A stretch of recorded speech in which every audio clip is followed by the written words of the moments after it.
আসন্ন 2026 কোরবানি উপলক্ষে বাংলাদেশের ঐতিহ্যবাহী গবাদি পশুর হাট গাবতলী গবাদি পশুর হাটে বর্তমানে দাঁড়িয়ে। দর্শক আসসালামু আলাইকুম, আশা করি সবাই ভালো আছেন। দেশ এবং প্রবাসে যারা ভিডিও দেখেন সবাইকে আন্তরিক প্রীতি এবং শুভেচ্ছা জানাচ্ছি।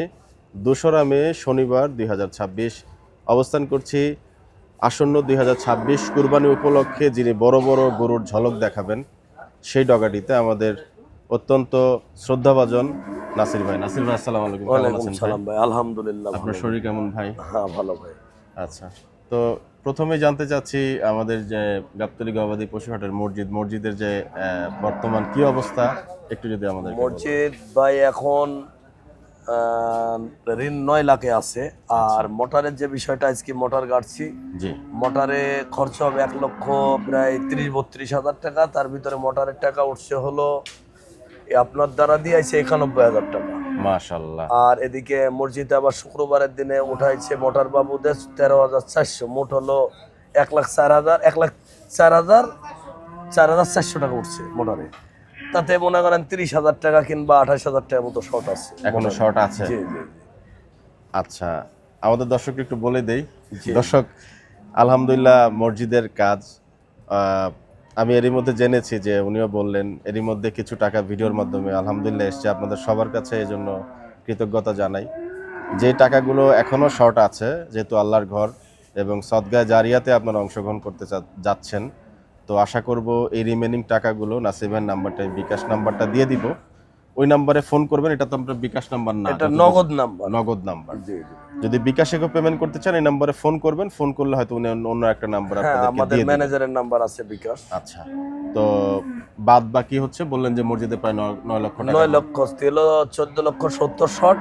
এই আজ 3-4 দিনে উঠাইছি, উঠাই এখন 9 লক্ষ মতো শর্টে আছে। ওই মসজিদের জন্য যদি কেউ কন্ট্রিবিউশন করতে চান, যেহেতু দেশের বাইরে আপনারা অনেকেই আমার ভিডিও দেখেন, যেহেতু আল্লাহর ঘর, আমি আসন্ন কুরবানি উপলক্ষে আবারও একটা আবেদন জানাবো, যারা এখন কন্ট্রিবিউশন করতে চাচ্ছেন কাইন্ডলি যোগাযোগ করে নেবেন।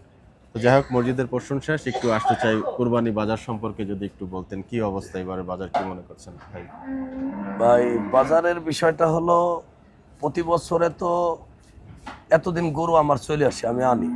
জি।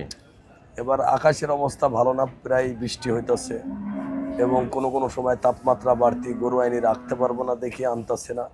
তবে গরু আমার 200 প্লাস আছে, 200-র উপরেই আছে, হয়তো 10-15টা, 210-15টা আছে। এখন ওই যে আজকে আসলো 18 পিস কষাই গরু, জি। 7টা বেচা হলো, এখানে 11টা আছে। আচ্ছা। ইনশাল্লাহ প্রতিদিন রানিং তো কষাই গরু আছে। জি, আর জি। কুরবানি গরু ইনশাল্লাহ 15 তারিখ থেকে আমার কাছে কুরবানি পর্যন্ত পারমিট পাবে। মাশাআল্লাহ।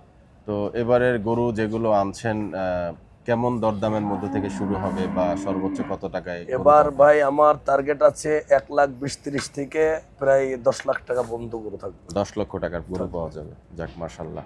আবার আরো 4টা বড় গরু আমার আছে, যে 4টা গরু ধরেন প্রায় 80 লাখের উপরে হবে ইনশাল্লাহ। 4 গরু, ওরে বাবা, খুব বড় গরু আছে, যেটা ইনশাল্লাহ কুরবানিতে উঠাবো আল্লাহ মিলে। ওগুলা কি সারপ্রাইজ হিসেবে থাকবে না, যার সম্পর্কে আমরা এখন কোনো ধারণা পাবো? না, যার সম্বন্ধে এক কথায় বলতে পারেন ব্রাহ্মা গরু 4টা আছে আমার কাছে। আচ্ছা, যেটা হয়তো কেউ নিলে আমার ফোনে যোগাযোগ করলে আমি তারে দেখাইতে পারবো ইনশাল্লাহ। বাহ, চমৎকার। এমনিতে আসন্ন কুরবানি 2026-এর বাজার এবার কি এরকম যাবে বলে আপনি মনে করছেন? এবার বিষয়টা হলো ভাই, মানুষের হাতের অর্থনীতিকের উপরে নির্ভর করে কুরবানি। জি।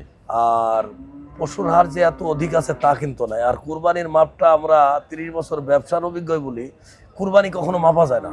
তা তো অবশ্যই। কুরবানির বিষয়টা হলো আল্লাহ যেই গালা কবুল করে ওই গালায় হয়। আর অর্থনৈতিকের ব্যবস্থা আছে, ব্যাপার আছে। তো দেশের অর্থনৈতিক অবস্থা মন্দা, গরু কিন্তু কম, প্রতিবারের তুলনায় কম, এবার কম আছে। যদি বরাবর আমরা যেমন শুনি ভারতের গরুর একটা আমদানির বিষয় থাকে, ওটার কোনো প্রেডিকশন করতে পারছেন ভারতের কিনা? বিষয়টা হলো বিধানসভা নির্বাচন চলতেছে, ভারতে বর্ডার তো প্রচন্ড গার্ড। জি। ভারতের গরুটা আসতেছে না, আসার একটা আশঙ্কা আছে সামনে।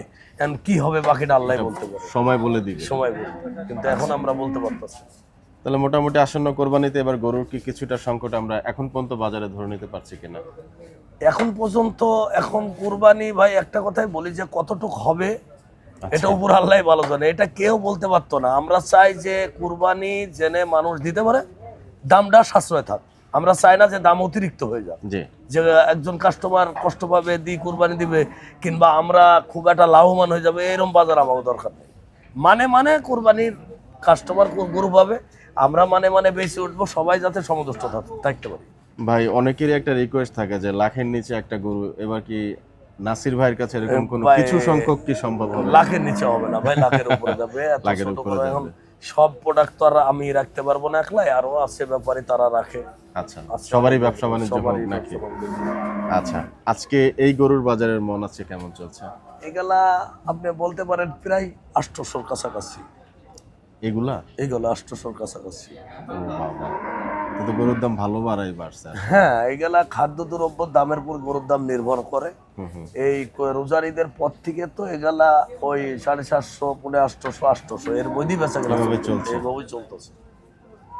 যাই হোক দর্শক, আসন্ন কোরবানি 2026 উপলক্ষে আমরা আশাবাদী হতেই পারি। যাদের একটু জায়ান্ট গরু দরকার, আমরা বরাবরই বিভিন্ন প্রতিবেদনে দেখেছি যে নাসির ভাই আসলে অনেক বড় বড় গরু করেন। তো এবারও ইনশাল্লাহ সেই ধরনের সারপ্রাইজ থাকবে এবং উনি কিন্তু 4টা জায়ান্ট কাউর কথা বলেছেন। আশা করি নাম্বার যেটা দেওয়া থাকবে, যদি কারো ব্যক্তিগতভাবে প্রয়োজন পড়ে গরুগুলো দেখার, নাসির ভাইকে ফোন দিলে গরুগুলো দেখানোর ব্যবস্থা হ্যাঁ, করা যাবে। ইনশাআল্লাহ আমি দেখাই দিতে পারবো। তো ভাই আপনাকে অসংখ্য ধন্যবাদ আমাদেরকে সময় দিলেন। আর মসজিদের বিষয়টা আবার একটু শেষ মুহূর্তে বলি, যারা কন্ট্রিবিউশন করতে চান, যেহেতু আল্লাহর ঘর, আমার মনে হয় জিনিসের মানে লোন হিসেবে না থাকাটাই ভালো। যার যেখান থেকে যতটুকু সামর্থ্য আছে আল্লাহর ঘরের জন্য কন্ট্রিবিউশন করবেন। সবার জন্য শুভকামনা থাকলো। আসসালামু আলাইকুম ওয়া রাহমাতুল্লাহি ওয়া বারাকাতুহু।